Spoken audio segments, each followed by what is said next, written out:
Il aligne tout. Je peux vous aider à le lire parce que là, je l'ai déjà trouvé. Oui, lis ça. Ne savez-vous pas que les injustes n'hériteront point le royaume des cieux? Oui. Ne vous y trompez pas. Oui. Ni les impudiques, ni les idolâtres, ni les adultères, ni les efféminés, ni les infâmes, ni les voleurs, ni les cupides, ni les ivrognes, ni les outrageux, ni les ravisseurs n'hériteront le royaume de Dieu. Il ne s'arrête pas là. Quand il a énuméré, il ne s'est pas arrêté pour dire que toi qui veux rencontrer Jésus, tu n'as pas encore rencontré Jésus, voilà la vie que tu es en train de mener. La vie que tu mènes, c'est ça. Mais une fois que tu es devant Jésus, ça veut dire que tu es devant sa parole. Tu rencontres Jésus. Jésus qui est la vie, qui est la vérité, qui est le chemin. Il te dit, c'est là ce que vous étiez. Mais maintenant que vous m'avez rencontré, puisque vous m'écoutez, vous n'êtes plus... Donc, c'est fini. Et c'est là que vous étiez. Quelques-uns de vous. Mais vous avez été lavés, mais vous avez été sanctifiés, mais vous avez été justifiés au nom du Seigneur Jésus-Christ et par l'Esprit de notre Dieu. Oh, amen, amen, amen. C'est ça la réponse. La réponse de ceux qui cherchent, ceux qui ne comprennent pas être nés de nouveau ou nouvelle naissance. C'est ça la procédure. 1 Corinthiens 6, 1 Corinthiens 6 à partir du 9e verset jusqu'à 11e. Donc, vous vous approchez de Jésus avec tous les fardeaux que vous avez. Avec tous les péchés que vous avez, avec toutes les négligences que vous avez, vous rencontrez le Seigneur, vous rencontrez sa parole. C'est fini, il y a maintenant un mouvement d'échange. Vous donnez, vous vous présentez devant Jésus. Seigneur, regarde ce que je suis, regarde ce que je suis dit. C'est ce que vous étiez. Une fois que vous me rencontrez, c'est fini, ça tombe. Donc, une fois que vous rencontrez Jésus, vous êtes justifié, vous êtes sanctifié, vous êtes ce que ma fille a énuméré là. C'est ça en fait la réponse. À partir de ce moment-là, vous vous dites, je suis né de nouveau. Et le Saint-Esprit commence son travail en vous. Là, vous ne vous fatiguez plus. Là, vous ne parlez que de Jésus. Vous passez ici, vous parlez de Jésus. Vous arrivez là-bas, vous parlez. Dans le groupe où vous étiez, vous leur parlez de Jésus. C'est ça, naître de nouveau. Merci, maman. Et puisque là, c'est une question qui me traverse toujours la tête, parce qu'on va dans les églises, on entend des prédications, on est dedans. Et il y a une distinction que je n'arrive pas à faire. Je me demande, ce sont deux faits simultanés. Ce sont deux faits. Au fait, il y a un qui précède l'autre, ou c'est postérieur et tout ça. Je n'arrive pas au fait. C'est pourquoi je profite de l'occasion pour vous poser cette question, maman. Et il y a deux sortes de baptême. Le baptême par immersion, en fait, le baptême par l'eau. Et on a ajouté une autre sorte de baptême, au fait, le baptême, je ne sais pas, on a ajouté, je ne sais pas comment dire, maman va nous le dire, parce que moi aussi je ne sais pas, le baptême par l'esprit. On nous a dit, au fait, quand tu nais de nouveau, quand on te baptise et tout, tu entres dans la famille des enfants de Dieu. Et quand tu entres dans la famille des enfants de Dieu, il y a aussi le Saint-Esprit qui est le chemin qui nous emmène vers Christ. Et parce qu'il y a le Saint-Esprit, nous devons aussi être baptisés du Saint-Esprit.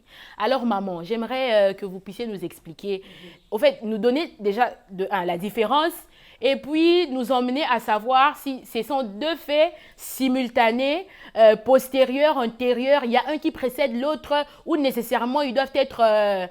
en corrélation ou comment? Je comprends. Tout à fait. Quand nous parlons de naître de nouveau, la personne qui rencontre le Seigneur, il l'écoute, il croit, il accepte ce qu'il dit, automatiquement. Ça se fait automatiquement. On reçoit Jésus. Ça veut dire que le Saint-Esprit intervient. Parce que Jésus, c'est le Saint-Esprit. Le Saint-Esprit, c'est le Saint-Esprit. Dieu le Père, c'est le Saint-Esprit. Le Saint-Esprit, donc Dieu a un Esprit Saint. Jésus a un Esprit Saint, le Saint-Esprit a un Esprit Saint. Donc, vous rencontrez Jésus, le Saint-Esprit est là. Donc, c'est simultané. Alors, si nous voulons expliquer quelqu'un pour qu'il comprenne, le Saint-Esprit, on ne le voit pas. On a la parole. Mais cette parole-là, qui donne la puissance de la parole, si ce n'est pas le Saint-Esprit, puisque quand nous disons Christ est mort, il a été enseveli. Il est ressuscité. Mais la résurrection du Seigneur, c'est par la puissance du Saint-Esprit lui-même déjà. Donc le Saint-Esprit ne peut pas être loin de la parole. Amen. La parole, c'est Jésus. Vous recevez la parole qui est Jésus. Le Saint-Esprit est là. Il vous accompagne. Il travaille toujours à 3. Faisons l'homme à notre image, à notre ressemblance. Dieu n'a jamais dit je fais l'homme à mon image. Non, il dit faisons. Faisons, c'est le pluriel. Donc un Dieu pluriel. Elohim. Dieu le Père, Dieu le Fils, Dieu le Saint-Esprit. Le Saint-Esprit est là. Donc on ne peut pas parler de Dieu sans la présence du Saint-Esprit. On ne peut pas parler de la parole qui est Jésus sans le Saint-Esprit. On ne peut pas parler du Saint-Esprit sans le Père et sans le Fils. Voilà. Donc c'est ça, la Sainte Trinité. C'est comme ça que ça marche. Ils sont toujours là. Je pense que c'est la réponse. Si quelqu'un n'a pas compris, comme vous faites l'émission, il faut vous poser des questions et on reviendra là-dessus. Parce que c'est là la base. Et puis c'est cela qui divise. On va baptiser au nom de Jésus. Et les autres disent, on baptise au nom du Père, du Fils et du Saint. Ça aussi, c'est aussi un problème. Voilà. Donc il y a de tels thèmes. Oui, donc il y a des thèmes comme ça. Et comme on est en train de parler du baptême du Saint-Esprit, j'aimerais savoir, nous jeunes filles d'aujourd'hui aimerions savoir si le baptême du Saint-Esprit vient directement et, je peux dire, est caractérisé par le parler en langue. J'ai déjà eu cette conversation avec une amie. On se demandait, mais elle me dit, si tu ne parles pas en langue, c'est qui veut dire que tu n'as jamais été baptisé par le Saint-Esprit. Je lui dis, mais comment ? Parler en langue, c'est quoi? Parce qu'il y a des gens qui se disent que parler en langue, c'est faire chikababababa. Excusez-moi, mais moi, dans ma compréhension, parce que je prends mon temps pour méditer la parole de Dieu jour et nuit, et parler en langue, ce n'est pas seulement faire chikababa. Parler en langue, c'est parler une langue autre que tu n'as jamais parlé. Donc, pour dire que si moi, je ne parle pas l'anglais, et que ce jour-là, le Saint-Esprit me tient, je veux peut-être parler en anglais. Les gens, ils savent que non, Princesse n'a jamais parlé l'anglais, elle ne sait pas parler. Mais quand l'esprit arrive, j'ai dit, oh God, you are my God et tout ça. Mais je ne sais pas parler l'anglais, excusez-moi, c'est juste pour illustrer. Et les gens, ils se disent, non, ce n'est pas ça.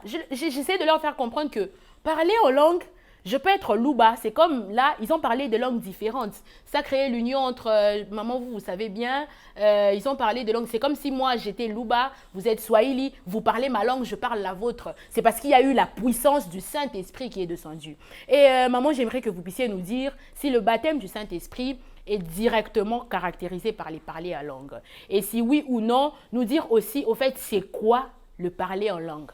Les parler en langue, c'est dire ce que les gens ne comprennent pas, ou c'est dire ce qu'une personne à côté de toi pourrait comprendre, mais que toi, tu ne sais pas.